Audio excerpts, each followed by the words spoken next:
Good afternoon, everybody. It's just Heather/Hetty from Epilepsy Cures, and that's on Twitter. And my main account, which you'll usually see me more on, is at AliveNme, and I'll respond to both. And this one goes, it'll be posted on both, but it is, more related to actually, obviously, my Epilepsy Cures account.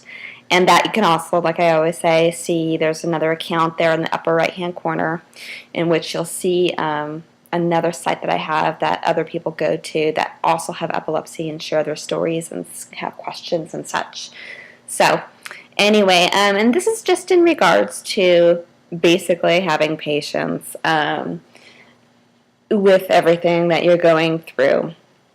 And like I said, I've had it for 32 years, and it's over the last basically 10 years that it really heightened. Granted, I had a mom prior that would, help me out through it all, when I was a kid, and they were different when I was a kid. They were simpler, and I wasn't held responsible for anything, so it was a little bit different. And yet, also the fact that my parents also recognized that I had seizures, which was a great help. I've come across so many stories where they either don't recognize it, or they do recognize it, but they don't want to actually be open about it. And, my mom was very open about it. And she let me be a gymnast and everything. And, there are certain things that perhaps you have to be careful with your child when they have it, but, you don't want to hold them back,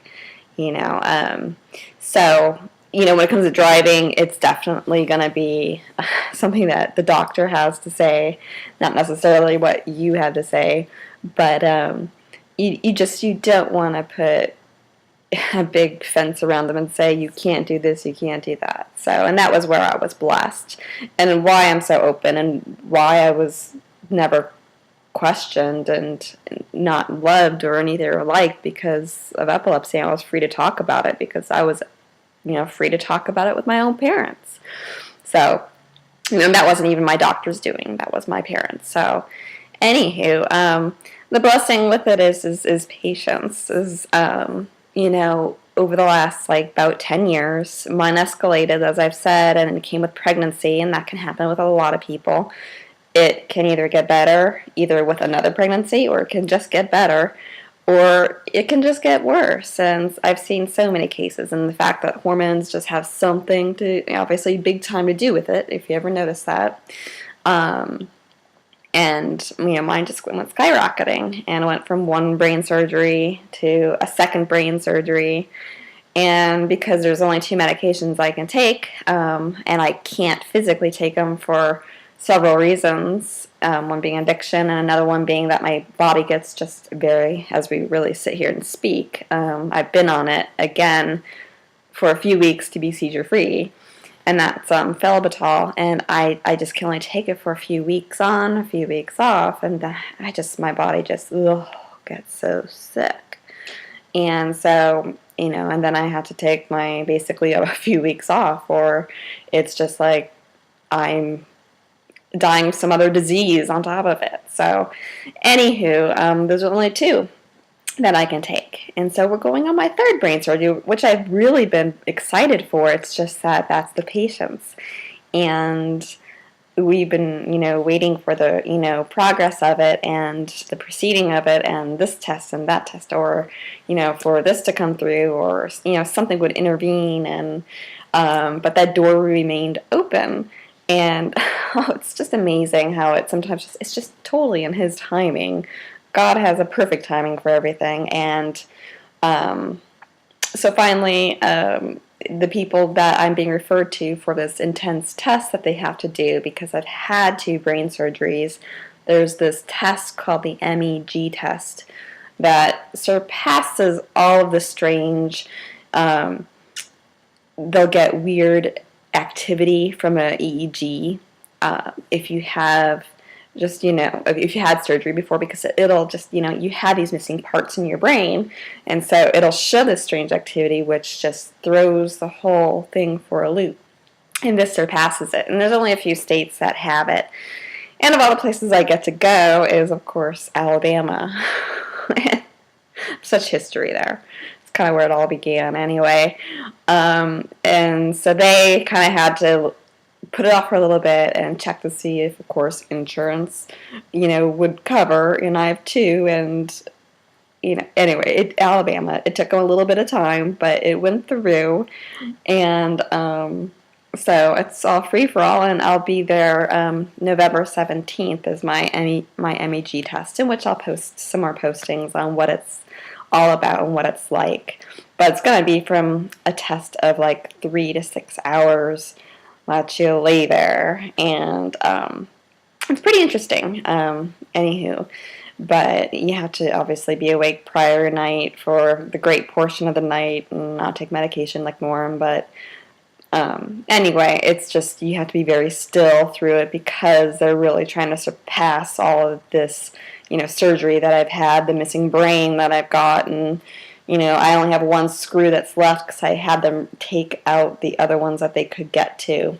So, they have to surpass some pinpoints that kind of interrupt the normal EEG, so that it can be more easily mapped for my next brain surgery.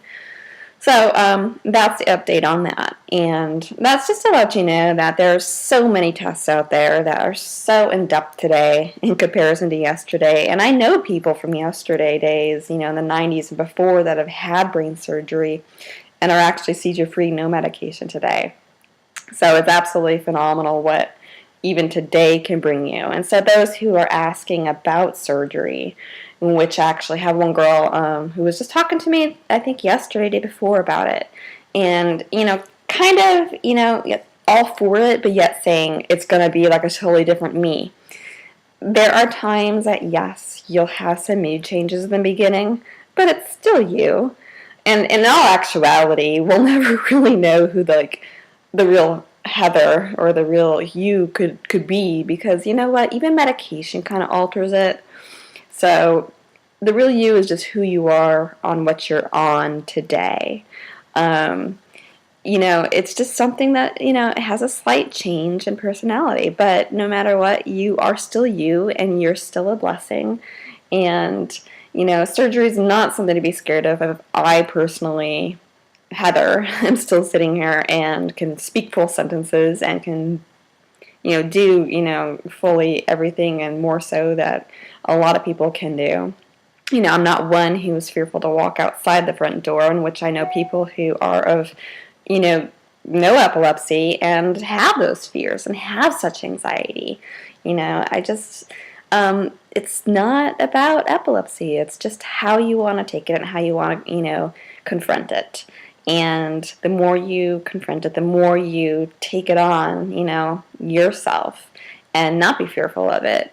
And you go ahead and you just find out, what do I have that's an option for me to not be fearful of it, to share it with others, to show that other people that it's actually been a blessing in my life, so that I can show people that it doesn't get me down, that I am just as much a normal, absolutely phenomenal person, just as a normal person, either with epilepsy, without epilepsy, that has diabetes, that doesn't have diabetes, that is, because you know what, someone always has something.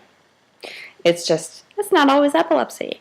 And there's nothing about this particular, disease or whatever you personally want to call it that is so more so worse off, something you should hide from or hide other people from than anything else. There's nothing about it that you should. It's something that actually has just improved my life and better for the more so. Not that I don't have down days. It's been a crazy week of seizures, but it's still just a blessing to be able to reach out to others. And for that, I truly thank God for that. And I love you all, and I pray that you all have a seizure-free week, and if not, that you still keep your chin up and know that they will be here to come. So, bless you, and hope to see you on Epilepsy Cures on Twitter.